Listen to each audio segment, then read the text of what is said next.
Welcome to RTV. నేను మీ గయాజ్డి.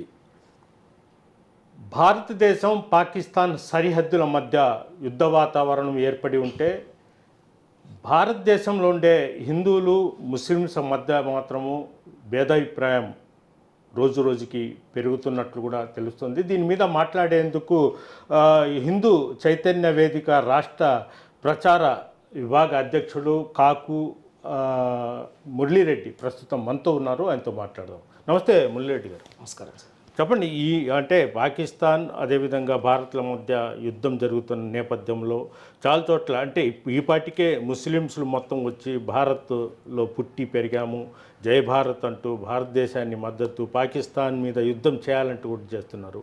అక్కడక్కడ ముస్లింలు హిందువుల మధ్య భేదాభిప్రాయాలు కూడా వస్తున్న సందర్భాలు కూడా ఉండేవి. అంటే మీరు ఒక హిందూ చైతన్య వేదిక రాష్ట్ర ప్రచార విభాగ అధ్యక్షులు కాబట్టి ఎలా చూడవచ్చు? ముందుగా అందరికీ ఆర్టీవీ ప్రేక్షకులందరికీ కూడా నమస్కారం. అయితే ఈరోజు ఇటీవల మనకేదైతే జమ్మూ కాశ్మీర్లోని పెహల్గాంలో ఎవరైతే మతోన్మాద ఉగ్రవాదులు అనే పదం ఎందుకు ఉపయోగించాల్సి వస్తుంది అంటే, మత ఛాందసాన్ని బుర్రకెక్కించుకొని ఈరోజు మతం తెలుసుకొని మరీ మారణ కాండకి పాల్పడడం అనేది దేశవ్యాప్తంగా కూడా ఒక సంచలనాన్ని సృష్టించింది. అయితే ఈరోజు చనిపోయిన వాళ్ళు ఎవరో కూడా సాధారణమైనటువంటి పర్యాటకులు, దేశం నలుమూలల నుంచి ఏదైతే భారతదేశం యొక్క స్విట్జర్లాండ్గా పిలువబడేటువంటి పెహల్గాం ప్రాంతానికి వెళ్ళినటువంటి వాళ్ళు చనిపోయినటువంటి పరిస్థితుల్లో కేంద్ర ప్రభుత్వం దీన్ని సీరియస్గా తీసుకోవడం, దేశవ్యాప్తంగా కూడా సంచలనాత్మకమైనటువంటి రావడం వల్ల ఇప్పుడు యుద్ధ వాతావరణం, మీరు ఏదైతే చెప్పినట్టుగా యుద్ధ వాతావరణం అనేది ఈరోజు దేశ సరిహద్దుల్లో దాదాపుగా కనబడుతూ ఉంది. ప్రపంచవ్యాప్తంగా కూడా ఒక చర్చనీయాంశమైనటువంటి విషయంగా కనబడుతుంది. అయితే భారతదేశం లోపల భేదాభిప్రాయాలు ఏర్పడడానికి కారణం ఈ తీవ్రవాదులు లేకపోతే ఏ పాకిస్తానో వీళ్ళు కాదు. కొంతమంది దేశం లోపల ఉన్నటువంటి వ్యక్తులు ఏదైతే ఇప్పుడు మనకి ప్రపంచ దేశాలన్నీ కూడా ఉగ్రవాదం పైన పోరాటం చేయడానికి భారతదేశానికి సహకరిస్తున్నటువంటి లేదా మద్దతు ఇస్తున్నటువంటి తరుణంలో కొంతమంది భారతదేశం లోపల ఉన్నటువంటి వ్యక్తులు ఈ ఉగ్రవాదులకి మద్దతు ఇవ్వడం లేదా పాకిస్తాన్కి మద్దతు ఇవ్వడం, వారు చేసేటువంటి చర్యలు కావచ్చు, కార్యకలాపాల వల్ల ఈరోజు అధిక సంఖ్యాకులైనటువంటి ముస్లిం సమాజం ఆ నిందల్ని మోయాల్సినటువంటి దౌర్భాగ్య పరిస్థితి దేశంలో వచ్చింది. ఈరోజు ఎవరైతే పాకిస్తాన్ జిందాబాద్ అని దేశంలో మాట్లాడుతున్నారో, ఎవరైతే పాకిస్తాన్ జెండాల్ని కొంతమంది యొక్క కోపాన్ని లేకపోతే నిరసనని వెళ్ళగక్కేందుకు రోడ్లపై వేస్తే, ఆ రోడ్లపై వేసిన వాళ్ళపై దాడులు చేసినటువంటి ఘటన, పాకిస్తాన్ జెండాని మీరు ఎలా వేస్తారు రోడ్డు పైన అనేటువంటి పరిస్థితుల్లో ఎదురుదాడికి దిగి ఘర్షణ వాతావరణం జరిగిన ఘటనలు కూడా మనం చూసాం. ఈరోజు దేశం కోసం స్వాతంత్ర సమరం దగ్గర నుంచి ఈరోజు వరకు ప్రాణాలు అర్పించినటువంటి ముస్లింలు అనేక మంది ఉన్నారు. ఒక స్వాతంత్ర సమరయోధంలోనే కాదు, ఈరోజు సమాజంలో సేవా కార్యక్రమాలు చేసే వాళ్ళల్లో కూడా భారతీయ దేశంలో అనేక మంది ముస్లింలు ఉన్నారు. వాళ్ళ యొక్క దేశభక్తిని శంకించేటువంటి పరిస్థితి అయితే లేదు. కానీ ఈరోజు కొంతమంది ఉన్మాదులు చేసేటువంటి చర్యల వల్ల ఈరోజు దాని యొక్క ఫలితాలని ఇస్లాం సమాజం మొత్తం కూడా మోసేటువంటి దుస్థితి ఈరోజు దేశంలో మనకు కనబడతాం. ఇది సాధారణ పౌరులకి అర్థం కానటువంటి పరిస్థితుల్లోకి వెళ్ళిపోతుంది. ఎందుకంటే ఎక్కడో జరిగితే ఈరోజు పాకిస్తాన్లో జరిగితే ముస్లిమే కదా చేశారు అనేటువంటి ఒక సగటు అభిప్రాయం అనేది సమాజంలో వెళ్తూ ఉంది.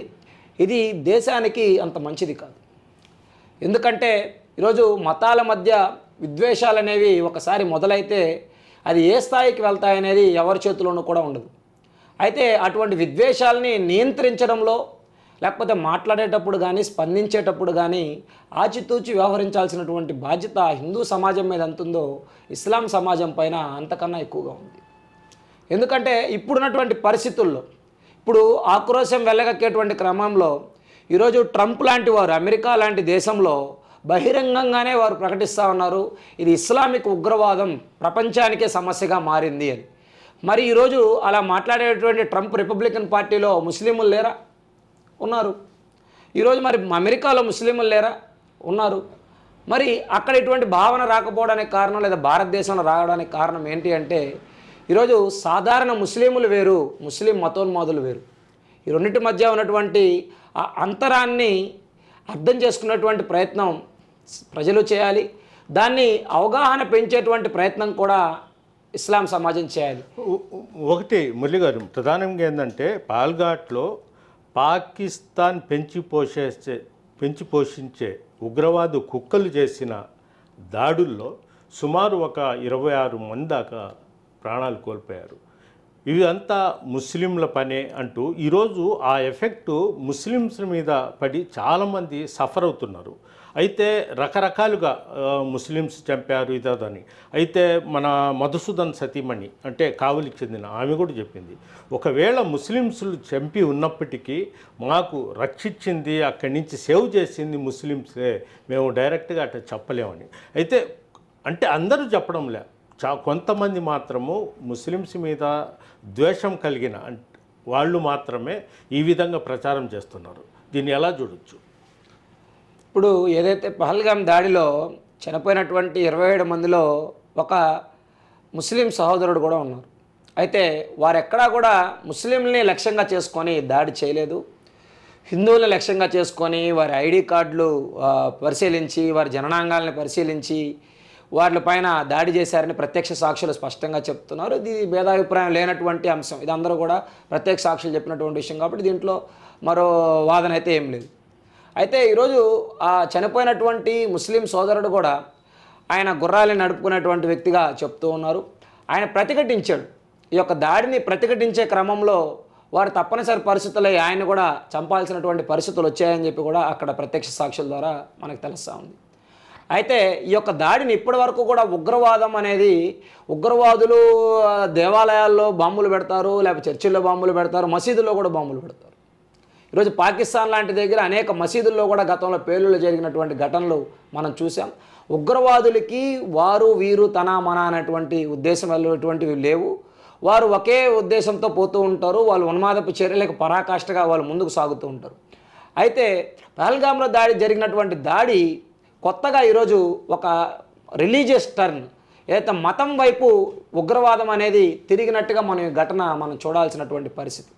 ఎందుకంటే ఈ ఘటనలో హిందువులే లక్ష్యంగా ఈ దాడి జరగడం జరిగింది. అదేవిధంగా మహిళలు కాకుండా పురుషుల్ని లక్ష్యంగా చేసుకొని జరగడం జరిగింది. వారు మమ్మల్ని కూడా చంపండి అని అడిగితే మీరు దీనికి సాక్షిగా మీరు ఉండాలి, దీని సమాజానికి మీరు చెప్పాలి, మీ ప్రధానికి మోడీకి చెప్పండి అని చెప్పారని కూడా మన కావలికి చెందినటువంటి సోదరుడు మధుసూదన్ రావు గారు చనిపోయారు, ఎవరైతే అమరుడయ్యారో వారి సతీమణి స్వయంగా చెప్పడం జరిగింది. ఆవిడ మరో విషయాన్ని కూడా చెప్పారు. ఏదైతే దాడికి పాల్పడింది పాకిస్తానీ ఉగ్రవాదులు అయినప్పటికీ మాకు అక్కడి నుంచి రావడానికి సహకరించింది కూడా అక్కడ స్థానికులైనటువంటి ముస్లింలేని కూడా ఆవిడ వ్యక్తం చేయడం జరిగింది అభిప్రాయం. అదే చెప్తా ఉన్నాం, ఒకరికి సహాయం చేసేటువంటి గుణం భారతీయుల రక్తంలో ఉంది. ఒకరు ఆపదలో ఉంటే రక్షించేటువంటి గుణం భారతీయుల రక్తంలో ఉంది. వారు చేసేటువంటి పనులని క్షమించేటువంటి క్షమాగుణం భారతీయుల రక్తంలో ఉంది. కాబట్టే ఇన్ని రోజుల పాటు పాకిస్తాన్ శత్రుదేశమైన, మనకన్నా ఎంతో బలహీనమైన, వారి శత్రు సైన్యాలు మనకన్నా బలహీనమైనా కూడా మనం వాళ్ళని ఆక్రమించుకోవాలనో, వారిపైన దాడి చేయాలనో, లేకపోతే మనకన్నా బలహీనంగా ఉన్నారు కాబట్టి ఆ దేశంలో ఇంకేదో సృష్టించాలనో భారతదేశం ఎప్పుడు ఆలోచన చేయాలి. ప్రపంచ చరిత్రలో భారతదేశం ఎప్పుడు కూడా ఏ దేశం పైన కూడా రాజ్యకాంక్షతో ఆక్రమించేటువంటి ధోరణితో దండెత్తి రాల. ఎప్పుడు కూడా ఆత్మరక్షణ కోసమే భారతదేశం యుద్ధం చేసింది. ఆత్మరక్షణ కోసమే భారతదేశం ఆయుధాలను సమకూర్చుకుంది. ఆత్మరక్షణ కోసమే భారతదేశం సైన్యాన్ని ఈరోజు నిర్వహించబడతా ఉంది. అది చరిత్ర తెలిసినటువంటి విషయం.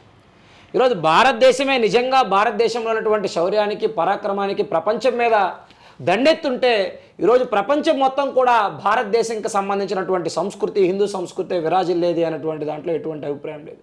ఎందుకంటే ఈరోజు ప్రపంచ విజేతగా ఉన్నటువంటి అలెగ్జాండర్ దండెత్తి సగం ప్రపంచాన్ని గెలుచుకొని ఆయన విశ్వవిజేతగా అప్పుడే చెప్పబడినటువంటి అలెగ్జాండర్ భారతదేశ సరిహద్దుల్లో ఒక సాధారణ రాజు అయినటువంటి పురుషోత్తముడి చేతిలో, పోరస్గా ఎవరైతే పిలువబడుతున్నారో అటువంటి పురుషోత్తముడు ఒక సాధారణమైనటువంటి ఒక చిన్న రాజ్యానికి రాజు. ఆ రాజు చేతిలో అలెగ్జాండర్ ఓటమి పాలై వెనుదిరిగి వెళ్ళడం జరిగింది. మరి భారతదేశంలో ఉన్నటువంటి సాధారణ రాజే ఒక ప్రపంచ విజేతను ఓడించగలిగినప్పుడు మహావీరులైనటువంటి భారతదేశంలో ఉండేవాళ్ళు రాజ్యకాంక్షతో ఈ ప్రపంచం మీదకు వెళ్ళుంటే మరి చరిత్ర మరో రకంగా ఉండేది. కానీ భారతదేశం యొక్క జీవన శైలిలో, భారతదేశం నేర్పినటువంటి సంస్కారంలో ఎప్పుడు కూడా ఆ రాజ్యకాంక్ష అనేది కానీ, లేకపోతే ఆ పిడివాదం కానీ, ప్రపంచమంతా ఆక్రమించాలన్నటువంటి ఆ దురాక్రమణ భావజాలం కానీ భారతదేశ సంస్కృతిలో ఎప్పుడూ లేదు. ఈరోజు పహల్గాం దాడిలో భారతీయులకు సహకరించడానికి ఎవరైతే మన భారతదేశ ముస్లింలని, హిందుస్థానీ ముస్లింలని ప్రేరేపించింది కూడా ఆ ఉదారమైనటువంటి స్వభావమే. ఇది భారతీయుల రక్తంలో ఇమిడి ఉంది.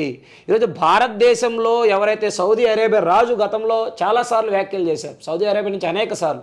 ఈరోజు భారతదేశంలో ఉన్నటువంటి ముస్లింలందరూ కూడా గతంలో విదేశీ పాలకుల యొక్క బలవంతంగా మత మార్పిడి చేయబడినటువంటి భారతీయులే. అది ప్రోద్బలంతో కావచ్చు, దాడుల వల్ల కావచ్చు, ప్రలోభాల వల్ల కావచ్చు. చరిత్ర ఎప్పుడో ముందు తరాలది. అది ఎవరైనా మారుండొచ్చు, ఈరోజు దాని గురించి చర్చలేదు. అనేక మంది ఇస్లాం మత పెద్దలు కూడా దీన్ని మా పూర్వీకులు హిందువులే అనేటువంటి విషయాన్ని ప్రస్తావన చేసినటువంటి సందర్భాలు అనేకం ఉన్నాయి. అయితే ఇప్పుడు గతంలో ఏదున్నా కానీ ఈరోజు వాళ్ళకి ఇస్లాం సంస్కృతిని, ఇస్లాం మతాన్ని అనుసరిస్తూ ఉన్నారు, వారి సాంప్రదాయాలను అనుసరిస్తున్నారు. భారతదేశ రాజ్యాంగం ప్రకారం వాటిని గౌరవించాల్సిందే, వారి యొక్క మత స్వేచ్ఛను గౌరవించాల్సిందే. దాంట్లో మరో భేదాభిప్రాయం అయితే లేదు. ముల్లిరెడ్డి గారు, ఇంకొకటి మామూలుగా ఏంటంటే పాకిస్తాన్ భారత్ మధ్య క్రికెట్ జరుగుతుంటే భారత్ గెలవాలని ఉత్కంఠంతో నరాలు తెగిపోయే విధంగా మనం టెన్షన్ పడతాం. అలాంటిది 26 మందిని చంపేసి పాకిస్తాన్ ఏదైతే ఉగ్రవాదులు ఉన్నారో వాళ్ళు యుద్ధం చేయాలని యావత్తు భారత్ మొత్తము ఉత్కంఠంతో ఉంటే మధ్యలో కాంగ్రెస్ అంటే బెంగళూరు కర్ణాటక చెందిన సిద్ధరామయ్య గారు యుద్ధం వద్దని చెప్పారు. అంటే దీన్ని కూడా రాజకీయ పార్టీలు రాజకీయంగా చూస్తున్నారా అనేది అనుకోవచ్చా? ఇది చాలా ప్రధానమైనటువంటి విషయం. ఎందుకంటే ఇంటి దొంగని ఈశ్వరుడైనా పట్టలేడు అని సామెత. బయట ఉన్నటువంటి శత్రువులతో ఎంత భీకరంగా అయినా యుద్ధం చేయొచ్చు, కానీ లోపల ఉన్నటువంటి ఎవరైతే దేశద్రోహులు కావచ్చు, లేకపోతే ప్రభుత్వానికి సహకరించకుండా ఉండేవారు కావచ్చు, లేకపోతే దేశ సమగ్రత విషయంలో భిన్నాభిప్రాయాలు వ్యక్తం చేస్తూ ప్రజల్లో గందరగోళాలు సృష్టించే వాళ్ళు కావచ్చు, శత్రు దేశాలకి అవసరమైనటువంటి వ్యాఖ్యలు చేసేవాళ్ళు కావచ్చు, ఎవరైనా కూడా ఆలోచన చేయాల్సినటువంటి విషయం. భారతదేశ చరిత్ర మొత్తం కూడా ఈ యొక్క అనైక్యతల వల్ల, మన ఇంటిలో మన దేశంలో ఉన్నటువంటి ఇతరులకు బయట వారికి సహకరించేటువంటి వ్యక్తుల వల్లే చరిత్రలో ప్రతిసారి కూడా మన ఓటమిని ఎదురు చూస్తూ వచ్చాం. అది ఈరోజు మొఘల్స్ దాడులకి సహకరించినటువంటి వాళ్ళు కావచ్చు, బ్రిటిష్ యొక్క ఈస్ట్ ఇండియా కంపెనీ తర్వాత పరిపాలన చేయడానికి సహకరించినటువంటి వారు కావచ్చు, అనేక మంది ఎవరో బయట వాళ్ళు ఎవరో కాదు, మన దేశంలో ఉన్నటువంటి దేశభక్తి లోపించినటువంటి కొంతమంది ఇంటి దొంగలే. వాళ్ళ వల్లే ఈరోజు భారతదేశం ప్రపంచానికే గురువుగా ఉండాల్సినటువంటి పరిస్థితి నుంచి ఈరోజు ఇంకా అభివృద్ధి చెందుతూ పోటీ పడేటువంటి పరిస్థితుల్లో ఉండడానికి కారణం ఎవరంటే ఇంటి దొంగలే. అది ఒక కాంగ్రెస్ అని మాత్రమే మనం చెప్పలేం, కానీ సిద్ధరామయ్య గారు చేసినటువంటి వ్యాఖ్యలు మాత్రం చాలా అభ్యంతరకరమైనటువంటివి. ఎందుకంటే చాలామంది కాంగ్రెస్ నాయకులు కూడా మోడీ గారు వెంట మేము ఉంటాం, లేకపోతే కేంద్ర ప్రభుత్వం తీసుకున్నటువంటి నిర్ణయం పాకిస్తాన్ మీద ఏదైనా అఖిల పక్షంలో కూడా అన్ని పార్టీలు ఒకే ఒక సానుకూలమైనటువంటి అభిప్రాయాన్ని వ్యక్తం చేస్తే, కొంతమంది మాత్రం ఈ యొక్క రాజకీయ ఉద్దేశాలని, రాజకీయ దురుద్దేశాలని దృష్టిలో పెట్టుకొని ఈ యొక్క వ్యాఖ్యలు చేయడం, యుద్ధానికి మనం సిద్ధంగా లేవని సిద్ధరామయ్య గారు చేసినటువంటి వ్యాఖ్యల వల్ల పాకిస్తాన్లో కూడా దాన్ని భారతదేశం యొక్క అలసత్వంగా వాళ్ళు పరిగణించి ఒక రాష్ట్రానికి చెందినటువంటి ఒక నాయకుడు ఈ విధంగా చెప్పారు అన్నటువంటి దాన్ని కూడా వాళ్ళ సామాజిక మాధ్యమాల్లో దాన్ని వైరల్ అవ్వడం చూసాం. అయితే ఈరోజు ఇటువంటి వాళ్ళ వల్ల సమాజంలో విచ్ఛిన్నకర పరిస్థితి, ప్రజల్లో గందరగోళం. ఇప్పుడు కాంగ్రెస్ కార్యకర్తలే ఉంటారు, వాళ్ళ నాయకుడు చెప్పాడు కాబట్టి దాన్ని కొంత నమ్మేటువంటి పరిస్థితి అవకాశం ఉంటుంది. దేశ సమగ్రత విషయంలో మరో ఆలోచన లేకుండా దేశమంతా ఒక్కతాటిపైన ఉండాలి. దేశం అంటూ ఉంటే కదా మన దేశం లోపల రాజకీయాలు చేయడానికి, అధికారం చలాయించడానికి. దేశానికి సమస్య వచ్చినప్పుడు ఈరోజు అమాయకులైనటువంటి సామాన్య పర్యాటకులు ఈరోజు అపంశుభం తెలియకుండా వారు ఏదో కుటుంబంతో ఆహ్లాదంగా గడపడానికి వెళ్ళినటువంటి వారిపైన విచక్షణారహితంగా ఉద్దేశపూర్వకంగా ఉన్మాదపు దాడికి పాల్పడితే ఆ కుటుంబాలు మౌనంగా ఈరోజు బయటికి చెప్పుకోలేనటువంటి వేదనతో ఈరోజు వాళ్ళు రోధిస్తూ ఉంటే, ఇటువంటి పరిస్థితుల్లో వాళ్ళ పైన ప్రతిచర్యకి దేశమంతా కూడా ఉపక్రమించాలని చెప్పి ప్రభుత్వం మీద పట్టు బిగిస్తూ ఉంటే, మరి ఇటువంటి సమయంలో ఇటువంటి వ్యాఖ్యలు చేసేవారు వారి విఘ్నత వారికే వదిలేస్తూ ఉన్నాం. ఇటువంటి పరిస్థితులు వచ్చినప్పుడు ప్రజలకు వీళ్ళపైన అనుమానం రాదా? ఖచ్చితంగా వస్తుంది. వీళ్ళకి నిజంగా దేశభక్తులా కాదా, దేశంతో ఉన్నారా లేదా, వీళ్ళే విద్వేషాలు రెచ్చగొడుతున్నారా అన్నటువంటి భావన ఖచ్చితంగా వస్తుంది. ఈరోజు ఒక సిద్ధరామయ్య గారే కాదు, నిన్న షర్మిల గారు మాట్లాడుతూ అసలు వీటన్నిటికీ కారణం నరేంద్ర మోడీ గారు, నరేంద్ర మోడీ గారే అతిపెద్ద టెర్రరిస్ట్ అని చెప్పి ఆవిడ మాట్లాడడం జరిగింది. మరి ఇటువంటి వ్యాఖ్యలతో ప్రజల్లో గందరగోళం వచ్చేటువంటి పరిస్థితి ఉందా లేదా అన్నటువంటి విషయం కూడా మనం ఆలోచన చేయాలి. ఈరోజు షర్మిల గారు బాధ్యతాయుతంగా మాట్లాడాలి. మీరు ఒక రాష్ట్రంలో ఒక జాతీయ పార్టీ ఏదైతే చెప్పబడుతుందో ఆ పార్టీకి ఒక రాష్ట్ర అధ్యక్షురాలు మీరు మాట్లాడేటప్పుడు చాలా సున్నితమైనటువంటి విషయాలుగా మాట్లాడాలి. ఒకవైపు మత ఛాందసం గురించి మాట్లాడతారు, మరోవైపు మత విద్వేషాలు రెచ్చగొట్టే విధంగా షర్మిల గారు మాట్లాడుతూ ఉన్నారు. మరి ఇటువంటివన్నీ చూసినప్పుడు కాంగ్రెస్ పార్టీ పైన ప్రజలకు ఎటువంటి భావన కలగాల? ఒక కాంగ్రెస్ పార్టీ అనేది ఈ విధంగా మాట్లాడే వాళ్ళు ఎవరైనా కొంతమంది కాంగ్రెస్ నేతలు కావచ్చు, ఇతరులు కావచ్చు, కొంతమంది చెప్పడం ఏంటంటే ఎన్నికలు ఏదైనా ఇంకా త్వరలోనే 2 రాష్ట్రాల ఎన్నికలు రాబోతున్నాయి. ఎన్నికల ముందు మోదీ పాకిస్తాన్ అంశాన్ని తీసుకుని వచ్చి ఖచ్చితంగా ఎన్నికల్లో గెలుస్తూ ఉంటారు. ఆ ఎత్తే ఇప్పుడు కూడా చేశారనేది కూడా ఒక విమర్శ వాళ్ళు. ఇది ఎంత హాస్యాస్పదమైనటువంటి విషయం అంటే, ఈరోజు ఎక్కడో బెంగళూరులో ఒక ఐటీ ఉద్యోగిగా పనిచేసుకున్నటువంటి మధుసూదన్ రావు గారు మోడీ గారి కుట్ర కోసమే పహల్గామ్కి వెళ్తారా? ఈరోజు నేవీ ఉన్నతాధికారిగా ఎవరైతే మనం ఒక యువత రోధిస్తున్నటువంటి ఫోటో మనం చూసాం. భర్తని ఆ నిస్సహాయ స్థితిలో ఆవిడ దుఃఖిస్తూ ఉంది. మరి ఇటువంటి వాళ్ళందరూ కూడా మోడీ గారు ఎన్నికల కోసమే అక్కడికి వెళ్ళారా? ఇటువంటి వ్యాఖ్యలు చేసేవాళ్ళు కొంత మానవతా దృక్పథంతో ఆలోచించాల్సినటువంటి అవసరం ఉంది. ఇంత పెద్ద భారతదేశంలో 5 సంవత్సరాల పాటు ఏదో ఒక రాష్ట్రంలో ఎక్కడో దగ్గర ఎన్నికలు జరుగుతూ ఉంటాయి. ఇప్పుడు ఎన్నికలు సమీపంలో ఈరోజు సార్వత్రిక ఎన్నికలు అయితే లేవు. ఎన్నికలు లేవు కాబట్టి ఇప్పుడు ఎక్కడో రాష్ట్రంలో జరిగే ఎన్నికలకి దీన్ని ముడిపెట్టేటువంటి పరిస్థితి చేస్తూ ఉన్నారు. ఈరోజు అక్కడ జరిగినటువంటి ఉగ్రదాడిలో దాదాపుగా 20 మంది పైచులకు పాల్గొన్నారని వాళ్ళ 4 ఫోటోలు బయటకు వచ్చాయి. వాళ్ళలో ఉన్నటువంటి ఆసిఫ్ అనేటువంటి వ్యక్తి పాకిస్తాన్ ఆర్మీలో ఎక్స్ ఆర్మీ వ్యక్తిగా ఉన్నారు. మరి దీన్ని ఏ విధంగా రాజకీయ కోణంలో చూడాలి? ఈరోజు పాకిస్తాన్ ఆర్మీ చీఫ్, సరే ఇవన్నీ రాజకీయ కోణం అనుకుందాం, ఇప్పుడు మరి పాకిస్తాన్ ఆర్మీ చీఫ్ ఏమన్నారు? సింధు జలాల ఒప్పందం మనం ఎప్పుడైతే రద్దు చేసుకున్నామో వెంటనే పాకిస్తాన్ ఆర్మీ చీఫ్ మాట్లాడతారు, ఈరోజు మీరు కానీ సింధు జలాల్ని కానీ ఆపేస్తే మేము నరేంద్ర మోడీ ఊపిరిని ఆపేస్తాం, సింధు నదిలో పారేది హిందువుల రక్తము అని చెప్పి మరి వాళ్ళు మాట్లాడారు కదా. మరి వాళ్ళు మాట్లాడడానికి కూడా భారతదేశ రాజకీయాలకి ఎక్కడ సంబంధం ఉంది? ఇటువంటి ఉన్మాదపు వ్యాఖ్యల్ని చూస్తూ కూడా, ఇటువంటి విద్వేషకర వ్యాఖ్యలను చూస్తూ కూడా, దేశ సార్వభౌమాధికారాన్ని సవాలు చేసేటువంటి వ్యాఖ్యలను చూస్తూ కూడా ఈరోజు ఇటువంటి వ్యాఖ్యలు చేయడం, లేకపోతే మోడీ గారు ఎన్నికల కోసం చేయడం, ఎన్నికల కోసం ఇవన్నీ చేయాల్సినటువంటి అవసరం ఏముంది? మరి ఇన్ని సంవత్సరాల నుంచి ఎన్నికలు ఈ విధంగానే జరిగాయా? మరి కాంగ్రెస్ హయాంలో గోకుల్ చాట్లో జరిగినటువంటి బాంబు పేలుళ్ళు ఏ ఎన్నికల కోసం జరిగాయి? ముంబైలో 26/11 జరిగినటువంటి దాడులు ఏ ఎన్నికల కోసం జరిగాయి? ఈ కోణంలో మనం పోవడం అనేది దేశానికి మంచిది కాదు. దేశం మీద దాడి జరిగి చాణక్యుడు చెప్పినట్టు దేశంలో ఎప్పుడైతే ఒక బలమైనటువంటి పరిపాలన సాగుతూ ఉంటుందో, శత్రువులపైన బలమైనటువంటి పోరాటం చేస్తూ ఉంటామో, ఇదే అదునుగా దేశంలో ఉన్నటువంటి కొంతమంది ఇంటి దొంగలు దేశాన్ని అస్థిరపరిచేటువంటి ప్రయత్నం చేస్తూ ఉంటారు. పరిపాలించేటువంటి రాజు ఎప్పుడూ కూడా ఇంటి దొంగల పట్ల అప్రమత్తంగా ఉండాలి అంటాడు చాణక్యులు గారు. కాబట్టి చాణక్య నీతి అనేది ఈరోజు మౌర్య చంద్రగుప్తుని విజేతగా నిలబడినటువంటి చాణక్య నీతిని మన ఆదర్శంగా తీసుకోవాల్సినటువంటి అవసరం ఈరోజు ఎంతైనా ఉంది. ఎప్పుడో చెప్పినటువంటి ఆ నీతి సూత్రాలు ఇప్పటికీ కూడా దేశంలో అటువంటి పరిస్థితుల్ని మనకు ప్రతిబింబిస్తూనే ఉన్నాయి కదా. కాబట్టి ఈరోజు ఎవరైతే మాట్లాడుతున్నారో దేశ సమగ్రత విషయంలో, దేశ ఐక్యత విషయంలో, దేశాన్ని ఒక్కటిగా కలిపి ఉంచేటువంటి విషయంలో ఇటువంటి భిన్నాభిప్రాయాలు చేయడం, రాజకీయ వ్యాఖ్యలు చేయడం, పార్టీల పరంగా చేయడం అనేది మంచి పద్ధతి కాదు. నేను రేవంత్ రెడ్డి గారు చాలా బాగా మాట్లాడారు. కాంగ్రెస్లో ఆయన ఒక రాష్ట్రానికి ముఖ్యమంత్రిగా ఉన్నారు. రేవంత్ రెడ్డి గారు మాట్లాడుతూ మేము మోడీ గారితో ఉంటాము, ఈ సమస్యలో పాకిస్తాన్ మీద తీసుకునేటువంటి నిర్ణయంకైనా తెలంగాణ ప్రభుత్వం మీతో ఉంటుంది, తెలంగాణ ప్రజలు మీతో ఉంటారు, మేమంతా మీతో ఉంటాం, బలమైన నిర్ణయం తీసుకోండి.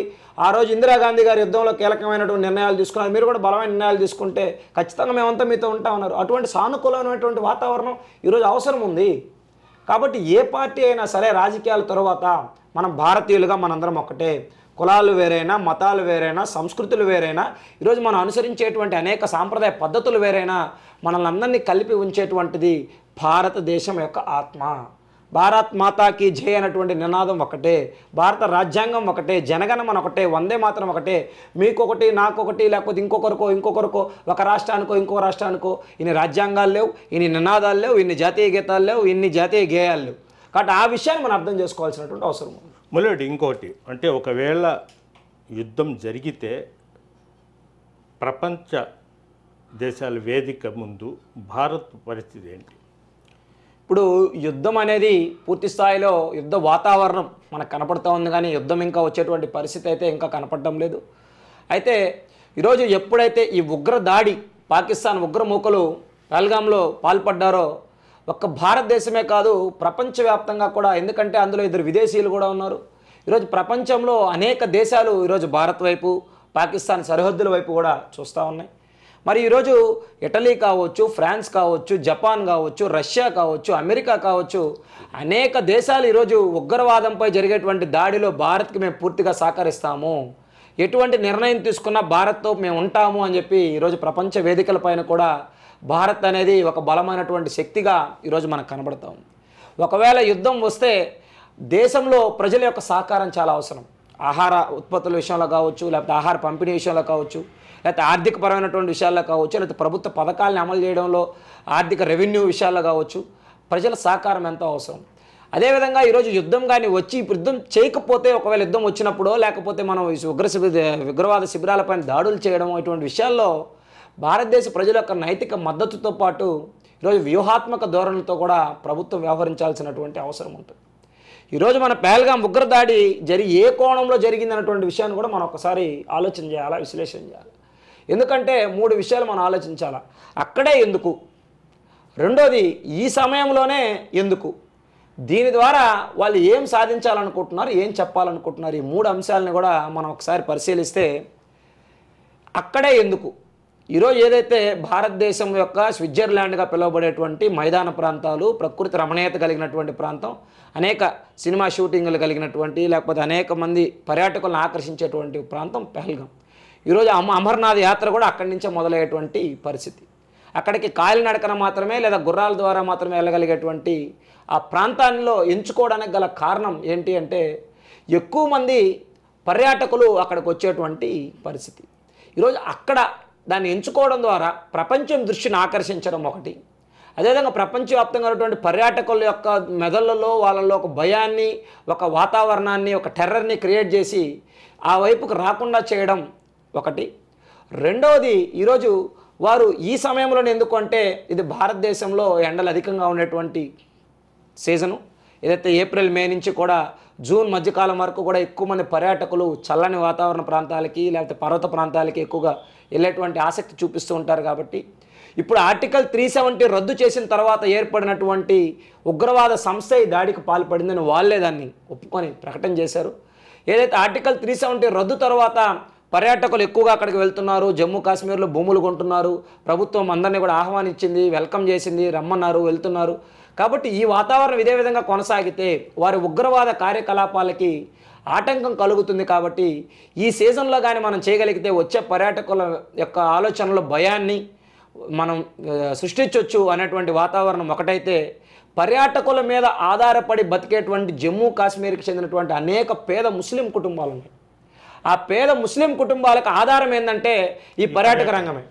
ఈ పర్యాటక రంగం మీద వాళ్ళకి టూరిస్ట్ గైడ్లు గాను వాళ్ళు కూడా రివర్స్ అయి ఉన్నారు, ఉగ్రవాదుల మీద రివర్స్ అయి ఉన్నారు. ఇప్పుడు టూరిస్ట్ గైడ్లుగా కావచ్చు, లేకపోతే ఆహార ఉత్పత్తులు అమ్ముకునే దాంట్లో కావచ్చు, అవసరమైనటువంటి వస్తువులను చేసుకునే కావచ్చు, చిన్న చిన్న గుర్రాలు నడుపుకునేవి, గాడిదలు నడుపుకునే రకరకాల ఉపాధి పనులు అనేవి వాళ్ళకి ఒక 3-4 నెలలు గడిస్తే ఆ డబ్బులతో వాళ్ళ సంవత్సరం అంతా బతికేటువంటి పరిస్థితి జమ్మూ కాశ్మీర్లో ఉన్నటువంటి పేద ముస్లింలు కావచ్చు, అనేక మంది జమ్మూ కాశ్మీర్ పేద పరిస్థితి కావచ్చు. ఎప్పుడైతే పర్యాటక రంగాన్ని దెబ్బ కొడితే, పర్యాటక రంగాన్ని దెబ్బ కొట్టడం ద్వారా వారికి ఉపాధి అవకాశాలు కోల్పోతాయి, తినడానికి తిండి కూడా లేనటువంటి పరిస్థితి వస్తే వారిలో బ్రెయిన్ వాష్ చేసి వారిని ఉగ్రవాద కార్యకలాపాల వైపు మళ్ళించవచ్చు. వాళ్ళకి ఈరోజు రిక్రూట్మెంట్, ఈరోజు ఉగ్రవాదం వైపు వెళ్ళే వాళ్ళు తగ్గుతున్నారు. కాబట్టి వారిని ఆకలిలో నుంచి ఆ ఉన్మాదాన్ని పుట్టించాలన్నటువంటి ఒక కుట్రపూరితమైనటువంటి ధోరణిని కూడా మన జమ్మూ కాశ్మీర్లో ఈ యొక్క పహల్గాం దాడి నుంచి కూడా మనం గమనించాల్సినటువంటి అవసరం ఉంది. ఎందుకంటే ఈరోజు అనేక మంది యువకులు 16-17 ఏళ్ల యువకుల యొక్క మెదళ్ళలో మత ఛాందస్సాన్ని నూరి పోస్తూ ఉన్నారు. ఈరోజు పోసి వాళ్ళకి భారతదేశం ఒక శత్రు దేశంగా వాళ్ళ మెదళ్ళలో, ఈరోజు మన బీహార్లో ఒక అబ్బాయి మాట్లాడుతూ 14 ఏళ్ల కుర్రాడు పాకిస్తాన్ జిందాబాద్ అని మాట్లాడడం, పాకిస్తాన్కి అనుకూలం మేమని మాట్లాడడం అంటే మీరు మాట్లాడినట్టు ఈరోజు దేశంలో దేశభక్తి కలిగిన ముస్లింలు ఏ విధంగా ఉన్నారో ఈరోజు ఇప్పటికీ పాకిస్తాన్ మా దేశం అనేటువంటి భావన ఉన్నటువంటి కొంతమంది ముస్లింల వల్ల మిగతా ముస్లిం సమాజానికి కూడా చెడ్డ పేరు వస్తూ ఉంది. ఇది ఇప్పుడు కాదు, గత కొన్ని సంవత్సరాలుగా ఇండియా పాకిస్తాన్ మ్యాచ్ జరిగితే పాకిస్తాన్కు అనుకూలంగా నినాదాలు చేసినటువంటి సంఘటనలు అనేక చూసాం. నిన్న మొన్న గనట్లో కేరళ లాంటి ప్రాంతాల్లో పాకిస్తాన్కు అనుకూలంగా పాకిస్తాన్ జెండాలతో ర్యాలీలు చేసినటువంటి పరిస్థితులు చూసాం. ఇటీవల జరిగినటువంటి వక్ఫ్ బోర్డు నిరసనలలో కూడా కొన్ని చోట్ల పాకిస్తాన్ జెండాలని, పాలస్తీనా జెండాలని పైన పెట్టి జాతీయ జెండాని కింద పెట్టడం, వాటిపైన కేసులు నమోదు చేయడం కూడా జరిగింది మన అనంతపూర్ జిల్లాలో కూడా, ఆంధ్రప్రదేశ్లో. మరి ఇటువంటి పరిస్థితులు చూసినప్పుడు సమాజంలో ముస్లిం సమాజం పైన అత్యధికమైనటువంటి బాధ్యత ఉంది. ఎందుకు బాధ్యత ఉంది అంటే ఈరోజు ముస్లిం ఉన్మాదాన్ని, సాధారణ ముస్లింలని వేరు చేసి వారిని సమాజం నుంచి దూరంగా సమాజం ముందు చూపించాల్సినటువంటి బాధ్యత ఇస్లాం సమాజానికి ఉంది. ఎవరైనా ముస్లిం ఉగ్రవాదం అంటున్నారంటే అది సాధారణ ముస్లింకి సంబంధించినటువంటి విషయం కాదు, ముస్లిం ఉగ్రవాదంకి సంబంధించినటువంటిదే.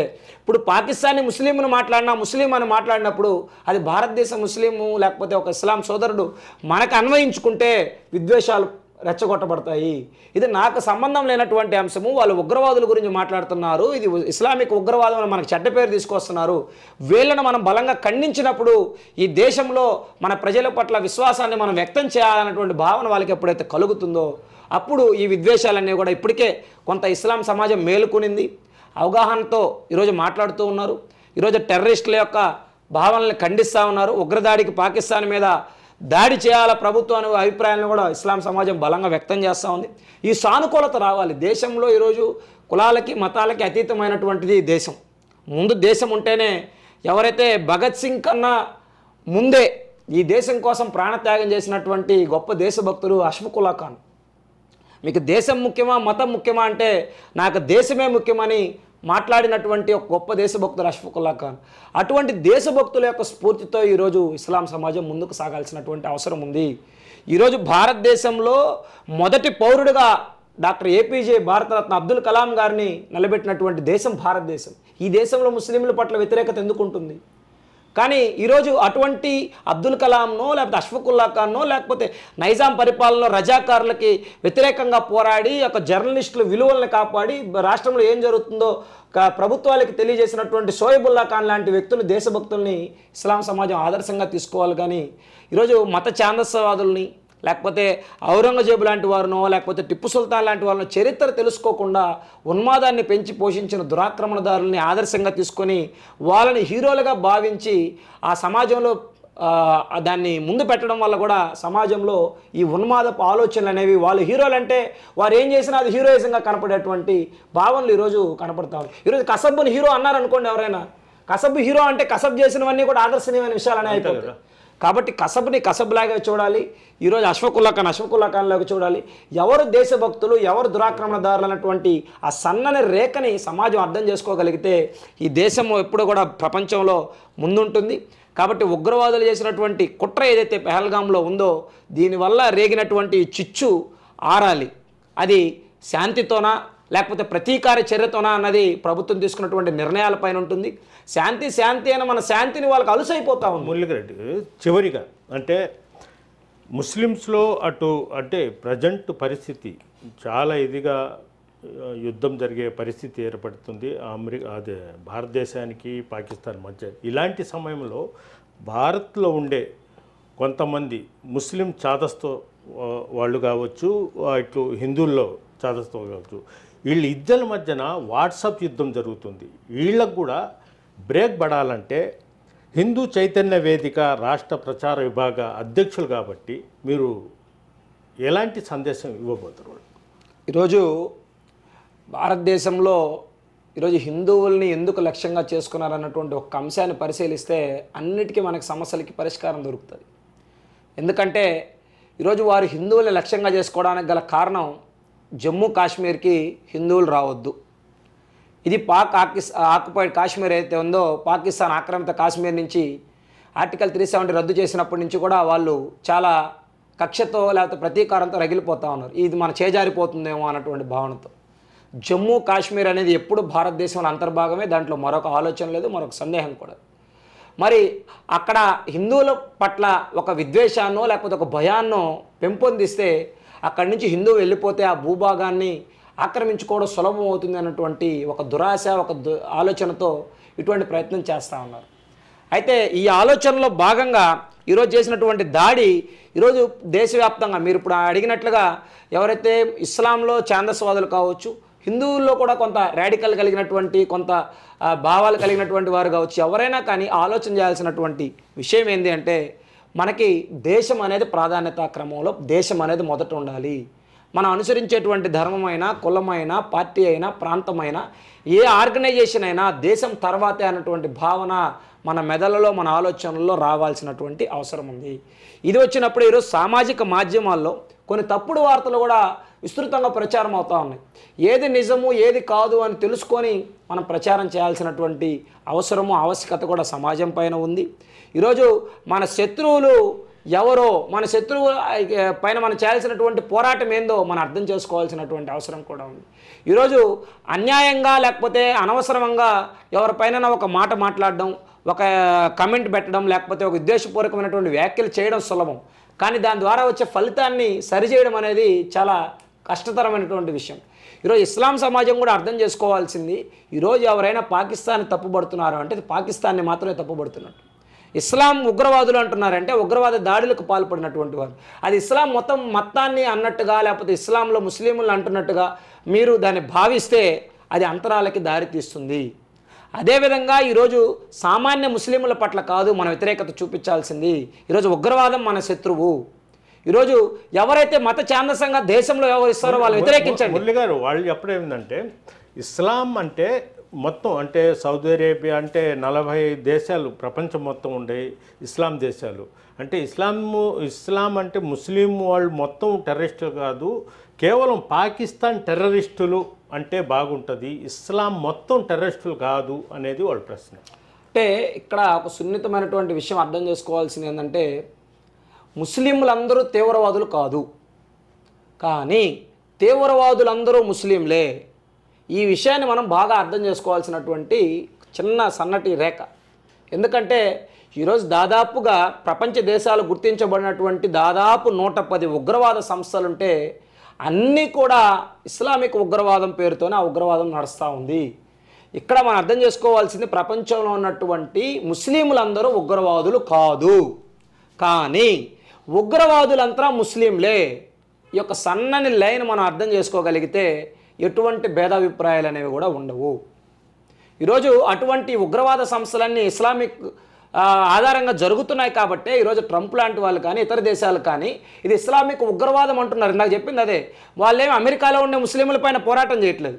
ఈరోజు సౌదీ అరేబియాతో ఉన్నటువంటి దౌత్యపరమైనటువంటి సంబంధాలు వాళ్ళు తెంచుకోవట్లేదు. కానీ ఈరోజు పాకిస్తాన్ కావచ్చు, లేకపోతే మరొక ఉన్మాద దేశాలు ఏదైతే కొన్ని తాలిబాన్ లాంటి దేశాలు కావచ్చు, అనేక దేశాలు కావచ్చు, ఈరోజు బంగ్లాదేశ్లో ఈరోజు తీవ్రవాద సంస్థలను ఆహ్వానిస్తున్నటువంటి బంగ్లాదేశ్ కావచ్చు.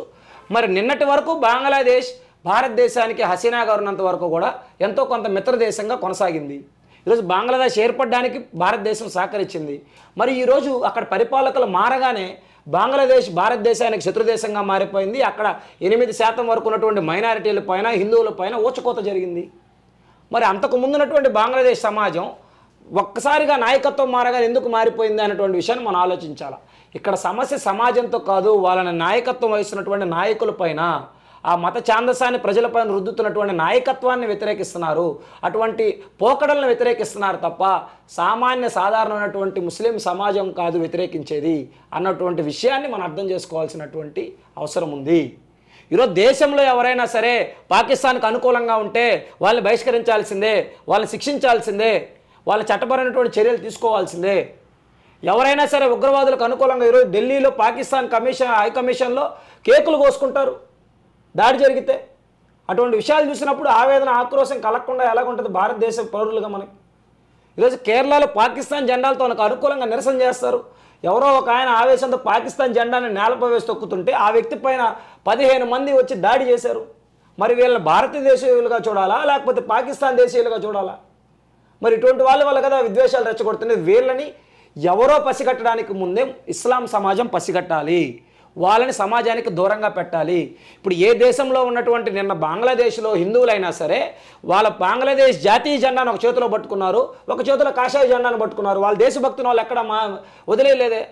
మరి ఈరోజు మీరు జాతీయ జెండాను వదిలి పాకిస్తాన్ జెండాను పట్టుకున్నటువంటి వాళ్ళ పట్ల మాత్రమే సమాజం వ్యతిరేకత చూపిస్తుంది. సామాజిక మాధ్యమాల్లో జరిగేటువంటి ఉద్యమం కానీ లేకపోతే పోరాటం కానీ అటువంటి వాళ్ళపైనే తప్ప సామాన్య సాధారణ ఇస్లాం పైన కాదు. ఇప్పుడు చరిత్రను తవ్వుకోవడం కాదు, భవిష్యత్తును నిర్మించుకోవడం మనకు అవసరం. కాబట్టి ఈ చరిత్రను అర్థం చేసుకోవాలి, చరిత్రను గుర్తుపెట్టుకోవాలి. చరిత్రలో జరిగినటువంటి విషయాలను మనం మర్చిపోతే భవిష్యత్తులో అవే పొరపాట్లు పునరావృతం అవుతాయి. ఆ విషయంలో మనం జాగ్రత్త వహించాలి. మాట్లాడే ముందు విద్వేషాలు రెచ్చగొట్టకుండా మీడియా సంస్థలు కూడా బాధ్యతతో వ్యవహరించాలా. జర్నలిస్టులు కూడా బాధ్యతతో విశ్వసనీయమైనటువంటి సమాచారాన్ని మాత్రమే చేరవేయాలా. సామాజిక మాధ్యమాల్లో కూడా అసత్యాలని కాకుండా వాస్తవాలను అర్థం చేసుకొని ప్రభుత్వాల సూచనలను దృష్టిలో పెట్టుకొని చేయాలా. ప్రభుత్వం తీసుకున్నటువంటి నిర్ణయంలో ఇటువంటి అందరూ కూడా ఏకతాటిగా వారి వెంట నడవాల్సినటువంటి అవసరము ఆవశ్యకత ఈరోజు భారతదేశ ప్రభుత్వం, ఇది ఏ పార్టీ ఉన్నా సరే ప్రజలు ఎన్నుకున్నటువంటి భారతదేశ ప్రభుత్వానికి మనం సహకరిద్దాం. ఉగ్రవాద రహిత ప్రపంచాన్ని చూడడమే భారతదేశం యొక్క కోరిక, కళ. కాబట్టి ప్రతీకార దాడులు అయితే ఖచ్చితంగా ఉండాలని మేము అభిప్రాయపడతా ఉన్నాం. ప్రతీకార చర్య లేకపోతే ఇది అలసత్వంగా మారిపోతూ ఉంది, ఉదారతగా మారిపోతూ ఉంది. కాబట్టి ఉగ్ర శిబిరాలను లేకుండా చేయాల్సినటువంటి అవసరం ఉంది. పాకిస్తాన్ కూడా రెచ్చగొట్టేటువంటి వ్యాఖ్యలు చేస్తే పాకిస్తాన్కి ఇప్పటికే సింధు జలాలని ఆపేయడం జరిగింది. ఇప్పటికే కొన్ని జలాల్ని వదలడం ద్వారా అక్కడ కొన్ని వరదలని పరిస్థితుల్ని ఎదుర్కొంటా ఉన్నారు. చెనాబ్ నది ద్వారా వదిలినటువంటి పరిస్థితులు, వారితో వాణిజ్య సంబంధాలు తెగిపోయాయి, సినిమా సంబంధాలు తెగిపోయాయి, క్రికెట్ సంబంధాలు తెగిపోయాయి. ఇప్పుడు ఆహారం కూడా దొరికినటువంటి దయనీయమైన పరిస్థితుల్లో ఉన్నారు. పాకిస్తాన్లో మరోవైపు బెలూచిస్తాన్ యుద్ధం జరుగుతూ ఉంది, అంతర్యుద్ధం జరుగుతూ ఉంది. ఇన్నిటి మధ్య కూడా వారి యొక్క ఉన్మాదపు మనస్తత్వాన్ని, ఉన్మాద చేష్టబుల్ని బయటపెడుతున్నారంటే ఇటువంటి వాళ్ళకి ప్రపంచ పటంలో ఉండేటువంటి అర్హత ఉందా లేదా అన్నటువంటిది ప్రపంచ దేశాలన్నీ కూడా ఆలోచన చేయాలా. అక్కడ ఉన్నటువంటి సామాన్య ప్రజలపైన కాదు యుద్ధం, ఉగ్రవాదం పైన యుద్ధం, ఉన్మాదం పైన యుద్ధం, మతోన్మాదం పైన యుద్ధం అన్నటువంటి విషయాన్ని స్పష్టంగా ప్రపంచం అర్థం చేసుకోవాలా. దేశంలో ఉన్నటువంటి వారి ఐక్యత, దేశం మొత్తం ఐక్యతగా ఉంటేనే దేశం ప్రపంచంలో అగ్రగామిగా నిలుస్తుందని హిందూ చైతన్య వేదికగా మేము అభిప్రాయపడతాం. ఇది పరిస్థితి. అంటే భారతదేశంలో ముస్లింలను ఎంతో గౌరవిస్తాము, హిందువులు ఎంతో గౌరవిస్తారు. అదేవిధంగా ఒక అన్నదమ్ముల సోదరులుగా ఉంటున్నాము. అదేవిధంగా బీజేపీ ఈ ప్రభుత్వంలో అబ్దుల్ కలాంని రాష్ట్రపతి చేశాము. ప్రజెంట్ ఇప్పుడు ఆంధ్రప్రదేశ్ అమరావతి రాష్ట్ర గవర్నర్ కూడా నజీర్ అహ్మద్ని చేసాము. ముస్లిమ్స్లను మేము పెద్దపీట వేస్తున్నాం. అయితే ముస్లిమ్స్లో కొంతమంది మాత్రం పాకిస్తాన్ ఉగ్రవాది కుక్కలకు సపోర్ట్ చేయడం ఇలాంటివి చేస్తున్నారు. దానివల్లే కానీ లేదంటే ముస్లిమ్స్, భారతదేశంలో ముస్లిమ్స్ మొత్తం మా సోదరులే, వాళ్ళకు కూడా హక్కు ఉంది. చాలామంది ఈ పార్టీకే పాకిస్తాన్ మీద యుద్ధం ప్రకటించాలంటూ కూడా ముందుకొస్తున్నారు. ముస్లిమ్స్లు అందరూ మనకు శత్రువులు అదే కాదు, కేవలం ఒకరిద్దరు మాత్రమే మేము వాళ్ళని ఆ విధంగా చూస్తామని కూడా హిందూ చైతన్య వేదిక రాష్ట్ర విభాగ అధ్యక్షులు కాకు మురళీరెడ్డి చెప్తున్నారు. వీడియో జర్నలిస్ట్ ప్రదీప్తో గయాజ్, RTV నెల్లూరు నుంచి. మరిన్ని వీడియోస్ కోసం ఛానల్ ని సబ్స్క్రైబ్ చేయండి. లేటెస్ట్ అప్డేట్స్ కోసం వాట్సాప్ ఛానల్ ని ఫాలో అవ్వండి. ఆ లింక్ డిస్క్రిప్షన్ లో ఉంది.